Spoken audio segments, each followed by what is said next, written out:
What is up, winning team? Today we're talking about Noah. And the reason is, it's part of the series that I'm doing. I believe this will be the third video in the series. We just finished talking about the overall story of Noah. Now we're getting into Noah, the person, the character. We're delving deep. We're talking everything about the flood of Noah. We're talking about the cataclysm from 12,400 years ago. Was that to do with the floods of Noah? Was that the floods of Noah? We're talking about mythology. We're talking about what was going on in the ocean. We're talking about a whole bunch of different things that I believe relate to this mysticism, Freemasonry. You guys just need to buckle up and stay tuned for what's going on here, because there's a lot to cover. But today we're going to be talking about the significance of Noah's character as a person. Now, I know that like a lot of people know the story of Noah. And one of the things I find, like as a believer of the Lord, as a daughter of the King, is that a lot of people know these stories, but they don't really stop to really think and visualize these experiences. I'm a very visual person. Like I'm very, very visual, as well as also being very mathematical. It's really weird, but anyway, whatever.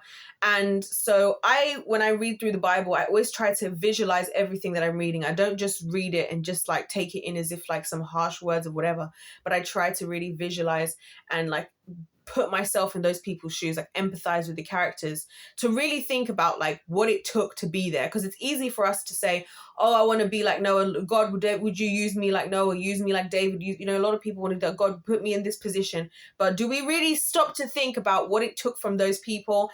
Well, today we're going to address that, and we're going to address that with Noah, because I believe we're in the times of Noah. If this is your first of the videos you're seeing in this series, by the way, check out the intro video, which will let you know exactly what's going down. Without further ado, let's get straight into it. Subscribe if you're new.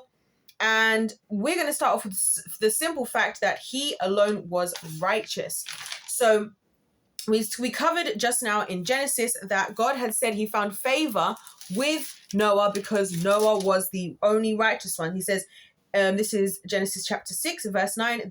These are the generations of Noah. Noah was a righteous man, blameless in his generation. Noah walked with the Lord. So Noah being righteous, right, in the face of corruption. This is something I think that is increasingly difficult. I can say that from experience. In this world we live in, every single day that I wake up, I'm sure any of the rest of you guys, it is only easier to be corrupt, to be degenerate, to be in destruction, to be in dysfunction.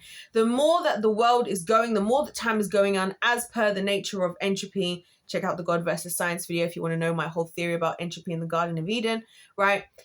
All of that, as time is going on, everything is only getting worse as far as the laws of entropy, as far as the universe. So as it's increasing, it's harder to go back up again, right? The further down we go, the further up we have to go, and the higher it is, and the longer and the more endurance is going to be required.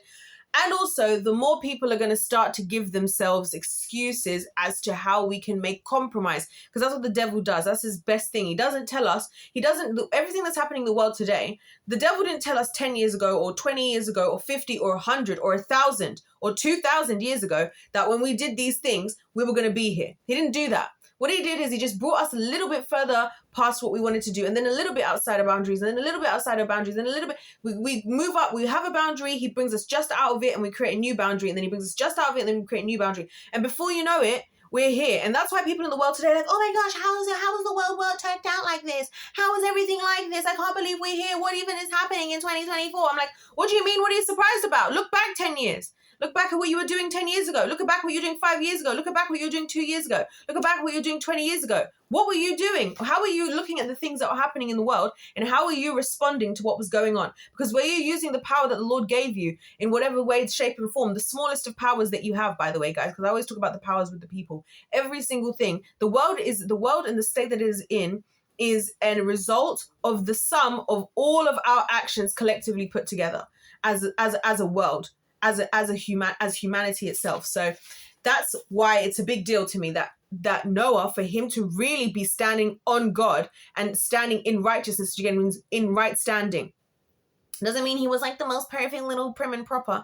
It means he was what? Obedient. And this is the other second thing I wanted to mention about Noah. He was obedient, right? And the Bible talks about obedience is better than sacrifice. This is in 1 Samuel 5:22.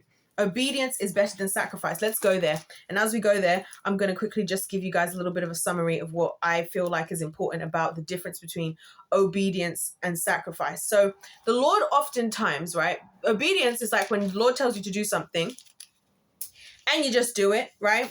Sacrifice, a lot of times you have to do because you are being paying penance for something that you shouldn't have done. So the Lord is saying, instead of having to come correct afterwards, correct what you did and go and do a sacrifice, how about just do what I said the first time? You know what I'm saying? Anybody who is a parent out there, I'm sure you felt that feeling before. Me as a teacher, I feel that feeling all the time. Oh, maybe the thing that I told you to do the first time was the right thing, right?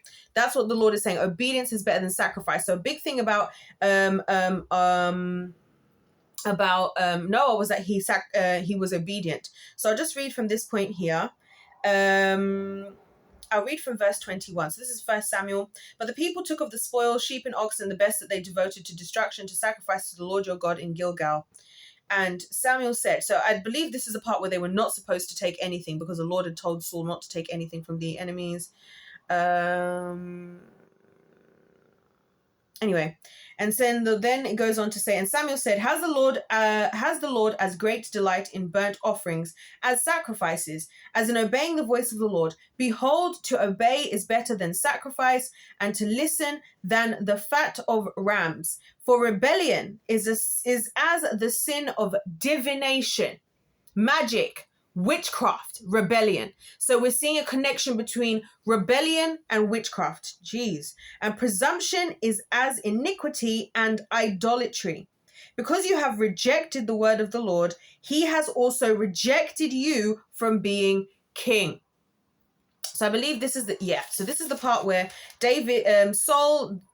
Saul goes off and does what the Lord told him, what he wasn't supposed to do because he was too busy fearing the people, not fearing God, right? And now it's like, listen, obedience is better than sacrifice. The Lord is expecting you to do what he says. What would have happened if Noah had been like Saul in this story, for example, and all the other times that people disobeyed? And this is, again, what I'm saying. We really got to thank the Lord God Jesus Christ that he was obedient. Because if Jesus at any point hadn't done what he was supposed to do, if Jesus at any point had sinned, if Jesus at any point hadn't obeyed, we would all be damned to hell and it would all be our own choice because we're the ones who choose to be disobedient. I can say that myself. I choose to be disobedient sometimes. Myself. And you would think, oh, every time you're probably perfectly obedient. Nope. I'm a human being just the same as everybody else. And that's why I'm so grateful for the grace of God. That's why I spend my time making these videos, sharing the grace of God with others, because I'm like, wow, like even as much as everything that I know, I still can't do everything right. I still can't do enough, right? And so this is what the Bible is trying to show us here, that the obedience is better than sacrifice, right? Because sacrifice, because to not obey is to be rebellious. It's rebellion. And the Bible is saying rebellion is the sin of divination, witchcraft, right? That's insane. Right? So anyways, we get the gist. So he was obedient. Let's think, what would have happened had Noah not been obedient? And sometimes I really believe that the Lord, when he's looking upon us as people, he's like, but who do I have that when it comes down to it is going to follow what I'm saying, is going to be in right standing, i.e. righteous, what it actually means to be righteous, in right standing. Why is it that God called certain people righteous? It's not because they were perfect. It's not because they look like the perfect version of whatever. It's because they obeyed. They were in right standing with God because they were right with God, because they were following God and they were listening. Obviously, in human imperfection, albeit, but they were listening. So I believe that's a big, big, big part of it. And it's another thing where I find today a lot of people in their relationships with God and just whatever, they're like, oh, the part where they will be willing to compromise is the obedience part.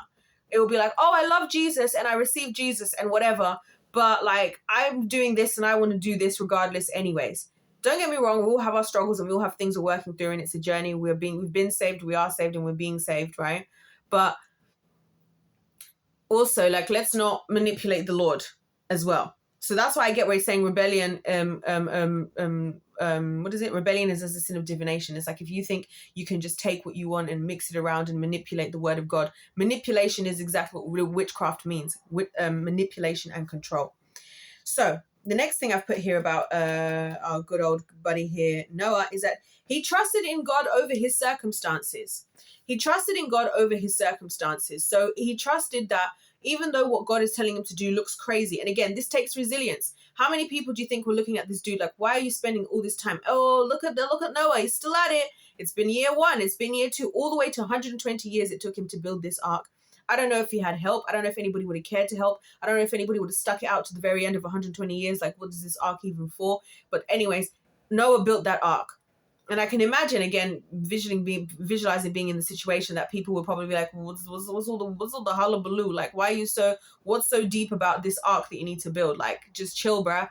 Like, there's nothing's going to happen. Like, maybe you misheard from the Lord. Like, no, he was, he trusted in God over the circumstances that were around him. And I also saw in an article, like when I was studying in preparation to do this series, I saw in an article that somebody had written that they wonder how like Noah was able to like provide and stuff like that at the time, because based on the fact he wouldn't have been working because he was busy building the ark. And so did God provide supernaturally for the family? Like, what was going down? We don't know. Maybe we'll get to find out one day. But that actually brings us on to a nice one, that his family was covered by him. The thing about Noah, and again, this is why I think, being a man in this life is really a lot of responsibility. And I'm so glad to be a woman, let me tell you. For reasons like this. But it also happens in the reverse, because let's not forget, Rahab did the same for her family. Rahab the prostitute in the wall, who, let the spies in, who protected them and ended up saving her whole family due to her faith in God. It's the same here with Noah. Noah's faith, Noah's obedience, Noah's resilience, Noah's dedication, Noah's righteousness, everything that Noah did covered his whole household. Because all it says is that Noah, because of the righteousness of Noah, because of this man, God was like, I will save you. I will save you because of your righteousness, your whole family. And it's the same with Rahab, who was a prostitute. God will say, so that's another thing to learn, that when you have the faith in God, this is one of the reasons I fight for my faith more than I fight for anything else on the planet. I will give up everything else before my faith, and I will never give up my faith. That is one thing I will not give up with anything, for nothing. And boy, has the devil tested me on that. And boy, does he. Because he's like, oh yeah, you're still believing in God after you lost this, after you lost this, after you lost that. And I'm like, yes, I am. You're going through this? Yes, I am. I might be crying. I might be feeling like I'm about to die sometimes, in the past, whatever. But I might be going through heartbreak. I might have lost everything. I might be severely injured, whatever it is. But I'm holding on to that faith with everything that I got, because that's all that I have. And also, there's people attached to our faith. That's a big lesson. There are people attached to your faith. Some people, you know what? There was a part, was it in the scriptures? Let me not quote something that I don't remember exactly, but our faith, and this is again going back to worrying about things like friends, family, those around you when you're on your own faith journey. Your faith really stretches to the people that are around you. I just want to put that out there. So that's another thing. Obviously his great grandfather was Enoch. People living under severe influence of the enemy and rebellion. And his name actually meant peace, which I find out was something funny to do with the fact that his dad thought that, like, I don't know, something like he thought he wanted Noah's life to represent bringing peace or whatever, but he didn't realize that actually Noah had quite a very different destiny according to what God had him do. So anyway, those are my main points about Noah specifically and his character. And I think there's a lot to learn there, especially for those of us in the world today, in terms of like staying on the path of the Lord despite what's happening around us. Like, I often feel like I just live and like around me, it looks like everything's just in flames and it's hell. Like for me, the world already looks like hell right now. It's just that it just looks like, it's just like, I don't know. It's like we put a filter on it. We put like a filter of like things looking good. When in reality, they don't. Like in reality, like they really, it's already hell. You know what I'm saying? It's just everything is hidden and everything is covert. And anyways, you guys, that's all I have for Noah today. So after this video, we're going to be going on in the next video to talk about the flood versus the cataclysm from 12,400 years ago. Okay? Because I have a lot to say about that, because those two events have a lot of things in common. There's a lot of contention about the actual full-blown truth of what happened. And I'm going to talk about why I think this is so significant for this cataclysm to have so many issues surrounding it. I'm going to talk about that in the future video. So buckle up and stay tuned. If this was the first video you saw in this series, check out all of the videos in the playlist that will be linked in the description box. And the first video will be the intro explaining what this is all about. Other than that, If life's a game, let's play to win. Let me know you guys' thoughts in the comment section down below. Don't forget to subscribe if you're feeling the vibe and you want to join the tribe. God bless you all. God loves you. I love you. And I'll see you in my next one. Goodbye.